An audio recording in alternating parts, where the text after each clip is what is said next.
દાહોદ જિલ્લામાં નકલી કચેરીનો મામલો સમગ્ર ગુજરાતમાં ચકચાર મચાવનાર નકલી કચેરી મામલે દાહોદ પોલીસે વધુ 5 સરકારી કર્મચારીઓની ધરપકડ કરાઈ।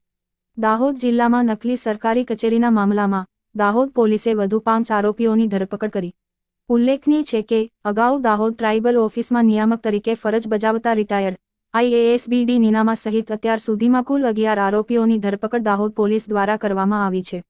સમગ્ર દાહોદ જિલ્લામાં 18 કરોડ 59 લાખની ગ્રાન્ટ મેળવી મસમોટું કૌભાંડ સરકારી બાબુઓ સાથે મળીને નકલી ઓફિસમાં આચરવામાં આવ્યું, ત્યારે પોલીસ તપાસમાં હજુ પણ વધુ સરકારી બાબુઓના નામો ખુલે તો નવાઈ નહીં। હાલ તો પોલીસે તત્કાલીન ટ્રાઇબલ અધિકારી BD નીનામાના PA મયુર પરમાર, ટ્રાઇબલ કચેરીના assistant project manager Pukhraj Roz, computer operator Pradeep Mori, મદદનીશ કમિશનર આદિજાતિ વિકાસ કચેરી દાહોદના Girish Patel, assistant project manager પ્રાયોજના કચેરી લુણાવાડાના સતીશ પટેલની ધરપકડ કરી વધુ તપાસ હાથ ધરી છે।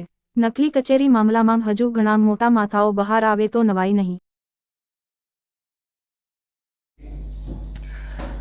દાહોદ જિલ્લા ASP સિદ્ધાર્થ નાઓ જે તપાસ કરી રહ્યા છે ફેક ઓફિસ સ્કેમ, એ બાબતે ગઈકાલના રોજ 5 અલગ અલગ કર્મચારી અથવા કરાર આધારિત કર્મચારીઓની ધરપકડ કરવામાં આવી છે, જેમના નામ છે મયુર પ્રકાશભાઈ પરમાર, પુખરાજ રોજ, પ્રદીપભાઈ મોરી, ગિરીશભાઈ દલાભાઈ પટેલ અને સતીશભાઈ અશોકભાઈ પટેલ।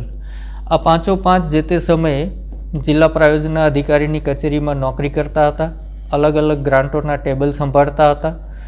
આ ફેક ઓફિસ સ્કેમમાં જે 100 જેટલા કોન્ટ્રાક્ટ આરોપીઓએ લીધેલા અને 18 કરોડ જેવી રકમ થવા પામે છે।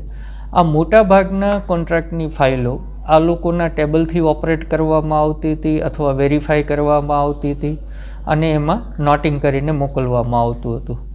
તેઓએ જાણી જોઈ અને આ ખોટી કચેરી છે એ બાબત કોઈના ધ્યાન પર મૂકેલી નહીં અને એના બદલામાં એ લોકોએ નાણાકીય લાભ મેળવેલા, જેના પૂરતા પુરાવાઓ ઇન્વેસ્ટિગેશન ઓફિસર કે સિદ્ધાર્થ નાઓને પ્રાપ્ત થતાં ગઈકાલના રોજ 5 આરોપીઓની ધરપકડ કરવામાં આવી છે।